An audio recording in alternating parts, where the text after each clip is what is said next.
여기 있어요. 포인트는 너희 속에 내 영을 두어 너희가 나의 모든 율례대로 행동하게 하겠다. 아멘. 에스겔서 36장 26절에서 27절까지를 읽으시겠습니다. 제가 읽겠습니다.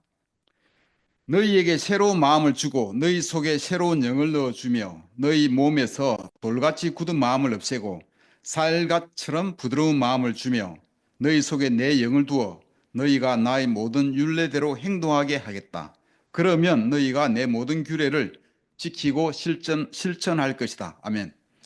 지난 주일날 설교의 요지는 유다처럼 마음에 뭐 숨기는 게 있다든지 어둠을 가지고 있으면 점점 돌처럼 딱딱한 마음이 되고 마리아처럼 더욱 그 부드럽게 말씀에 예수님께 반응하고 하면은 점점 더 살갗처럼 부드러운 마음을 가지게 되면서 복음을 더 많이 깨닫게 되고 복음 속에 있는 놀라운 보화를 우리 삶으로 우리 것으로 만들어 가자는 것이 요지였습니다. 그 예화로 제가 이제 예를 든게 아르헨티나의 목사 후안 카를로스 오르티즈라는 목사의 오래되고 고통이 심했던 편두통이 성경 한 말씀을 깊이 이해하고 그 묵상하면서 그것에 대해서 믿음을 가졌을 때 낫게 되었다는 것을 나누었습니다. 그런데 예배 후 몇몇 형제자매들의 반응을 들어보니까 이 아르헨티나 목사의 이 얘기에 다 이렇게 많이 이렇게 공감을 하는 것 같고 마음이 와닿았다고 이야기를 들었습니다.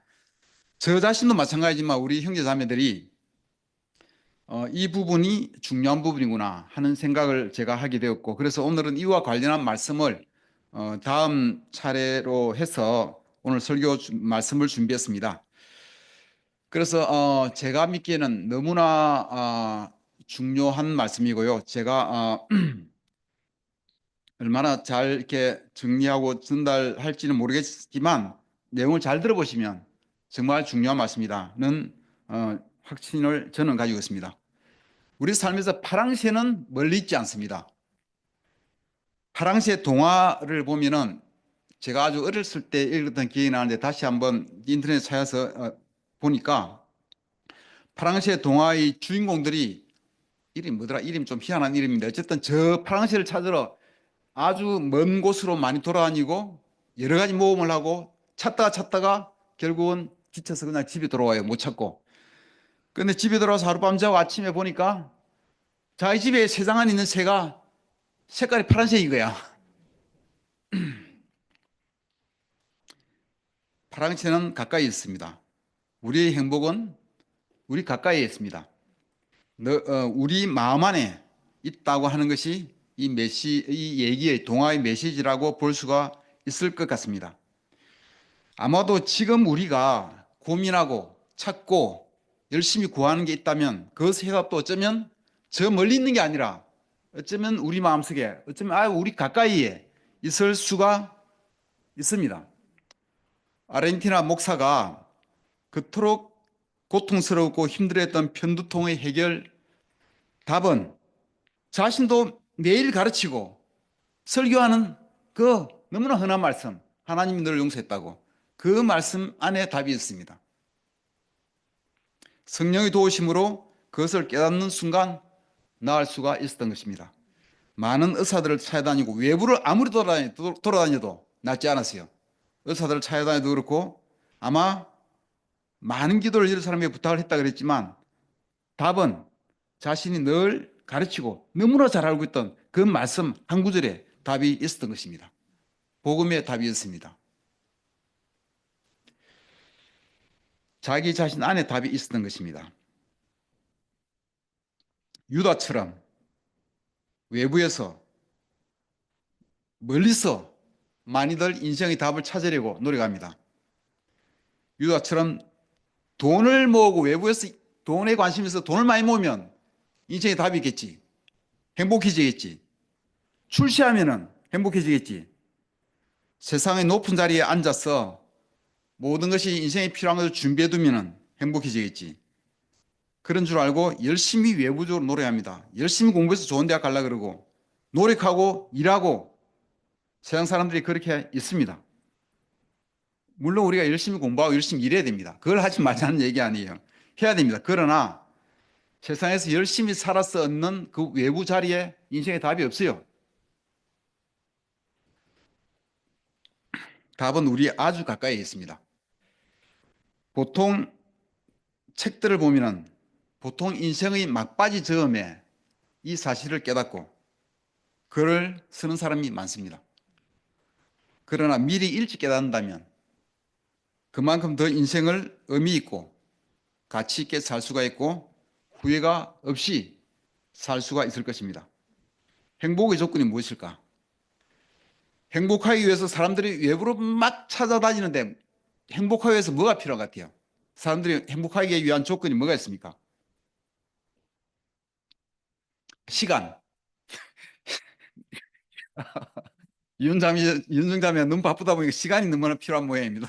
맞아요. 시간이 있어야 뭐 돈을 벌어도 돈을 쓸 수도 있고 어쨌든 시간이 있어야죠. 여유가 있는 시간. 맞아요. 여유가 있어야죠. 또 돈이 있어야 될 거예요.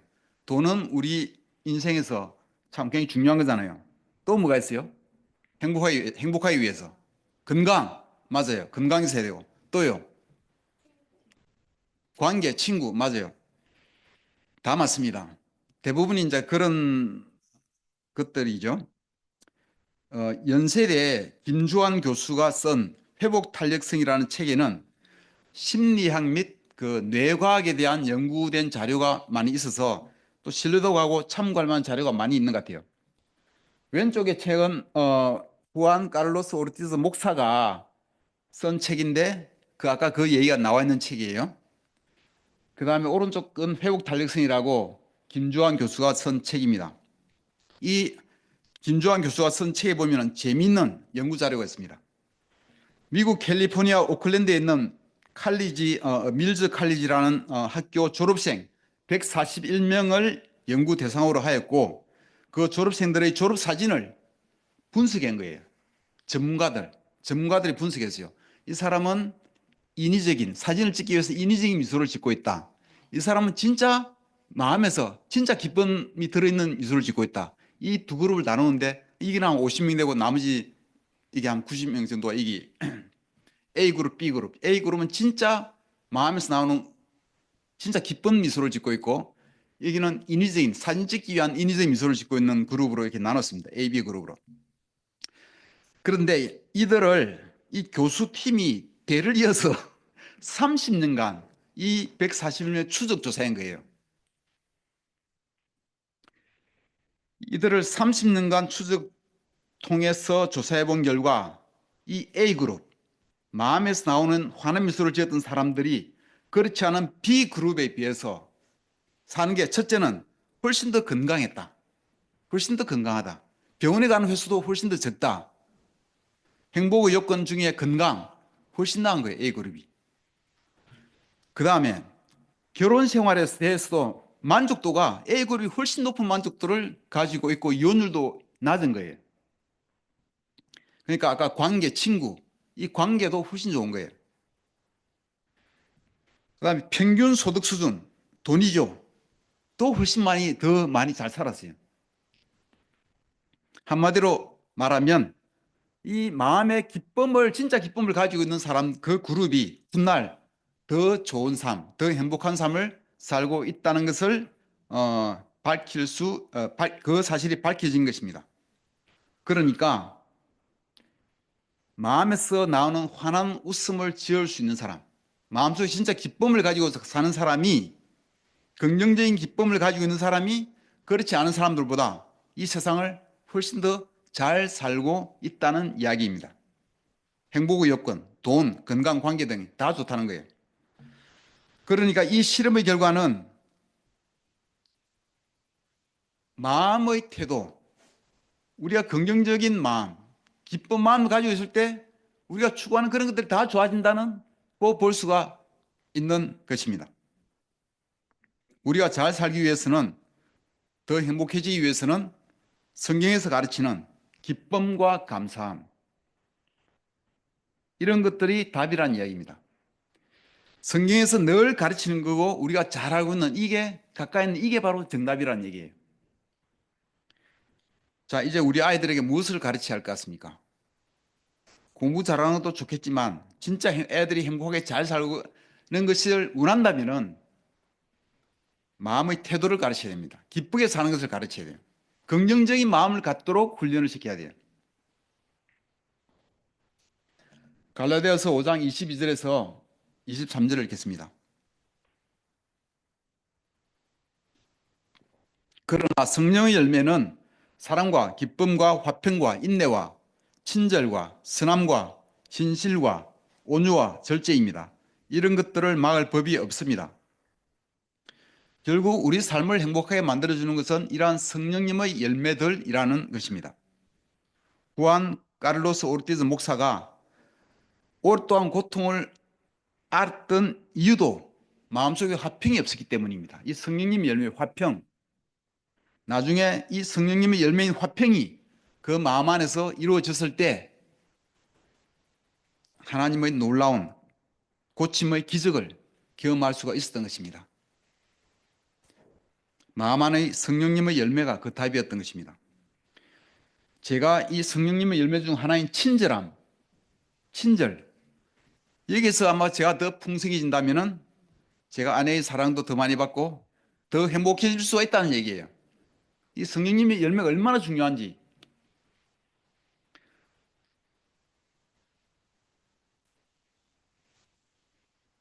이 책에서는 또 하나의 재미있는, 흥미있는 연구 자료가 있습니다. 잘 들어보세요. 사람들에게는 각자의 기본적인 행복 수준이라는 게 있다고 합니다. 그런데 이것은 잘 변화하지 않는데요. 하버드대의 심리학 교수인 데니얼 길버트 교수는 어떤 중요한 특정한 사건들이 우리의 행복감이나 불행감에 미치는 영향력이 그만큼 크지 않다고, 사람들이 그에 굉장히 야 이게 시험에 패스하면 이 좋은 대학교 가면 내가 엄청나게 행복해지고 그러지 않으면 완전히 나도 불행해지고 하는 이렇게 갈림길로 사람들이 생각하는데 그건 착각이라는 거예요. 과대평가하고 있다는 이야기를 이 연구 조사 결과로 이야기를 했습니다. 미국에서는 박사학위를 따고 대학교 교수, 조교수 생활을 하면은 한 6년 정도 하면은 어떤 정교수가 될 수 있는지 없는지 평생 그 뭐죠? 정년 보장 테스트, 심사한 테스트 과정이 있다고 합니다. 이 과정에 패스하면은 정년이 보장되고 편안하게 평생 이렇게 교수 생활하면서 편안하게 연구 생활할 수 있고 할 수가 있는 거예요. 그런데 만약에 이 테스트에서 떨어지면은 당연 보따리 사고 가야 되고 다른데 또 정처 없이 또 돌아다녀야 되는 거예요. 그러니까 이 박사학위가 있다 할지라도 교수 생활을 한 6년쯤 하고 나면은 이 굉장히 중요한 테스트 심사에 거쳐야 되는데 이게 너무나 중요하고 너무나 이게 큰 갈림길이기 때문에 굉장히 중요하게 여기고 이를 앞두고 있는 교수는 엄청 스트레스를 받는다고 합니다. 우리 생각에는 이 테스트에 합격하고 전교수가 되는 것과 되면 행복 수준이 가다가 팍 올라가 쭉 갈 것 같고 안 되면 팍 내려가 쭉 갈 것 같은 그런 생각이 있지 않습니까? 그런데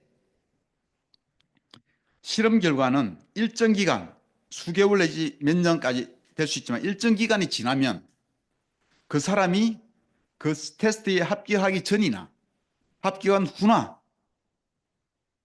본래의 성향으로 돌아가서 본래의 행복 수준으로 되돌아간다는 거예요. 행복 수준이 똑같다는 거예요. 옛날이나.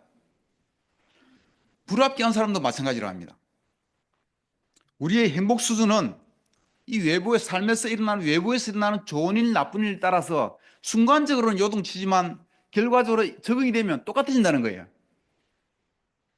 이건 뭘 얘기하냐면은 우리의 행복 수준은 외부에서 주어지는 일에서 외부에서 주어지는 일에 좌지우지 되는 게 아니라 우리 내부의 마음 태도, 우리 내부의 성향에 따라서 우리의 행복 수준이 결정이 된다는 결론인 것입니다. 똑같이 컵에 반점 찬 컵을 보고 어떤 사람은 긍정적으로 보고 어떤 사람은 부정적으로 보잖아요. 똑같은 상황에서도 거기에 행복감을 느끼는 정도는 사람마다 다 다르다는 거예요. 우리 마음 안에 답이 있다는 결론인 것입니다. 이것은 어떤 상황을 보고 어떤 일을 보고 그것을 바라보고 생각하는 우리 뇌의 습관. 우리 뇌는 그렇게 습관되는 거예요. 어떤 사람은 컵에 물이 반 찬 걸, 그 반밖에 안 남았구나. 부정적으로 생각하는, 그렇게 뇌가 생각하는 습관인 사람이 있고, 뇌의 습관으로, 야, 반이나 아직 남아있네? 하고, 하고, 그러니까 생각의 방식에 따라서 우리의 행복 수준이 결정된다는 이야기입니다. 그 이 책에 나와 있는 게 대학교 입학을 앞두고 있는 고3 수험생들. 대학교 합격하면 엄청나게 좋은, 기쁘고 행복할 거고, 합격 안 하면 이래 될 것 같지만 그것도 마찬가지라는 거예요. 일정 기간 지나면 고3 수험생들, 예전에 고시 준비하는 고시생들, 그리고 임원 승진을 앞둔 회사원들, 또 이성에게 구애하는 젊은 남녀들, 내가 좋아하는 그 사람하고 결혼할 수 있으면 인생이 완전히 바뀔 것 같지만 결과 어느 정도 시간이 지나면 똑같은 행복 수준이라는 거예요. 교통, 교통사고로 장애를 입는 이런 불행한 경우도 또 마찬가지라고 합니다. 이 책에서는 또 다른 많은 연구들이 인생에서 일어나는 어떠한 사건들에 의해 나의 행복이 결정된다는 생각은 잘못되었다는 것이라는 것을 많이 이야기해 주고 있습니다. 또 연구에서 20년 동안 성인 남녀 수백 명을 대상으로 연구한 결과 거기에 따르면 사람들 저마다 일정한 기본적인 행복 수준을 계속 유지하는 것으로 나타났다고 합니다. 배우자와 사별할 때, 결혼했을 때, 이혼했을 때, 또 아이를 갖게 됐을 때 그때 오는 불행감이나 행복감은 일정한 기간만 그렇다는 거예요. 다시 본인의 고유한 행복의 기본 디폴트 원래 수준으로 되돌아간다는 거예요. 우리 뇌가 생각하는 방식이 그렇기 때문입니다. 우리가 더욱 행복해지기 위해서는 외부 여건을 아무리 바꿔도 소용이 없다는 얘기입니다. 답이 우리 안에 있다는 거죠. 우리가 생각하는 기본적인 습관을, 내가 정보를 받아들여서 생각하는 습관, 내가 어떤 상황을 보고 그것을 어떻게 생각하느냐의 그 습관, 그게 중요한 것이라는 얘기입니다. 결론적으로 우리 마음과 생각을 바꿔야지 답이 우리 안에 있다는 거예요. 그러면 우리가 더 잘 살기 위해서, 더 행복해지기 위해서 생각하는 방법, 이 뇌의 생각하는 습관을 어떻게 바꿀 수 있을까 하는 것이 중요할 것인데, 이 책에서는 몇 가지를 제시하고 있어요. 긍정적인 마음을 갖도록 노력하라. 자신도 그렇고 다른 사람도 그렇고 잘하는 장점에 집중해라. 또 감사하는 마음을 갖기 위해서 감사일기를 쓰라. 그 다 좋은 얘기예요. 다 너무나 좋은 얘기고, 저는 이 책을 보고 한 달 전부터 감사일기를 이렇게 제 큐티노트에 적어요. 근데 한 달 정도 적다 보니까 좀 도움이 되는 것 같아요. 계속 적으면 더 큰 도움이 될 것 같습니다. 마음에서 감사하는 마음을 갖고 싶거나 시도해 볼 만할 것 같아요. 사람으로서 할 수 있는 가장 효과적인 방법이고 나름대로 효과가 또 아주 있는 것으로 또 조사가 되고 있어요.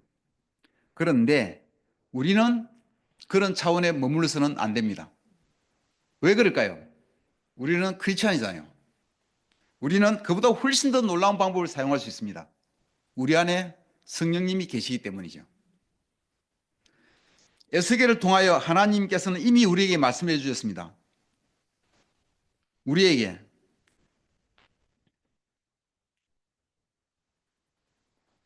새로운 마음을 주고 새로운 영을 주면, 이 새로운 정신을 주면서 돌같이 굳은 마음을 없애고 살갗처럼 부드러운 마음을 주고 성령님을 주어서 우리가 하나님의 모든 율례대로 살게 해주시겠다고 약속을 하셨습니다. 율례대로 사는 것이 무엇입니까? 하나님의 말씀이 우리에게 가르치는 것이 무엇입니까? 대표적인 게 사랑하라잖아요. 사랑하라. 서로 사랑하라.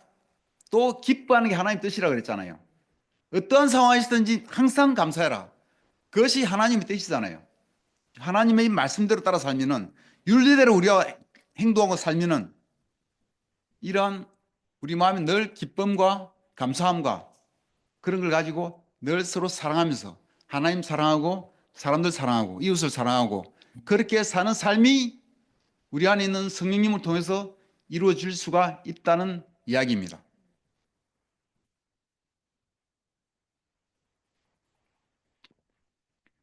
놀랍지 않습니까?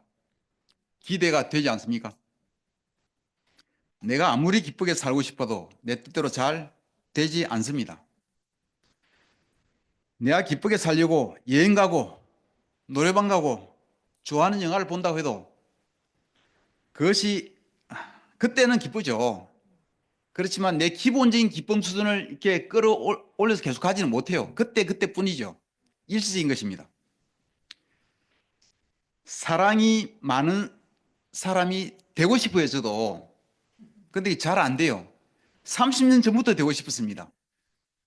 근데 조금 된 것 같아요. 잘 모르겠지만, 뭐 옛날에 비하면 좀 많이 됐는지 모르겠지만, 제가 원하는 만큼은 너무나 아니에요. 내가 하나님을 더 사랑하고 싶어도 잘 되지가 않습니다. 이웃을 더 사랑하고 사랑의 삶을 살고 싶어도 마음대로 잘 안 됩니다. 내가 아무리 기쁘게 살고 행복하게 살려고 해도 그게 마음대로 안 된다는 사실만 깨달을 뿐 정말 잘 되지가 않습니다. 이 모든 것은 우리 힘으로는 어렵지만 하나님의 능력으로 성령님의 능력으로는 가능합니다. 하나님이 우리에게 그렇게 해 주시겠다고 하셨습니다. 그것이 굿뉴스입니다. 말씀에서 성령님을 통해서 하나님이 우리에게 그렇게 해 주시겠다고 약속을 하고 계시는 것입니다. 우리는 이 말씀을 믿음으로 받아들일 필요가 있습니다.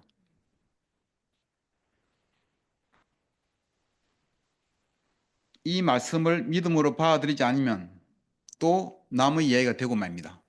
그렇지만 이것을 묵상하고 기도하고 생각하고 자신이 이것으로 받아들이면 여기에 믿음이 더해지면 우리 삶은 놀랍게 바뀔 것이라고 확신합니다. 로마서 에스겔서 아까 본 거고 로마서 9장 32절입니다. 어찌하여 그렇게 되었습니까? 그들은 믿음에 근거하여 의에 이르려고 한 것이 아니라 행위에 근거하여 의에 이르려고 했기 때문입니다. 그들은 걸림돌에 걸려 넘어진 것입니다. 마무리하겠습니다.